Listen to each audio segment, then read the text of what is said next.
হযরত ওমর রাদিয়াল্লাহু তাআলা আনহু তার দেশের মানুষ কি অবস্থায় আছে সেই খোঁজ খবর নেওয়ার জন্য তিনি রাষ্ট্রের মধ্যে ঘুরতে বের হলেন। চলতে চলতে হযরত ওমর এক বাড়ি থেকে বাচ্চাদের কান্নার আওয়াজ শুনতে পেলেন। হযরত ওমর সেখানে গিয়ে জিজ্ঞেস করলেন, আম্মা জান, কি হইছে, আপনার সন্তানেরা কেন কান্না করে? ওই মহিলা বলতেছে, হুজুর, আমার ঘরের মধ্যে কোনো খাবার নাই, ক্ষুধার যন্ত্রণায় আমার সন্তানেরা কান্না করতেছে।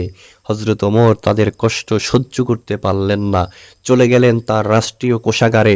সেখান থেকে খাবার এনে ওই মহিলার কাছে দিলেন এবং বললেন, আপনি এই খাবার রান্না করুন, আপনার সন্তানদেরকে খাওয়ান।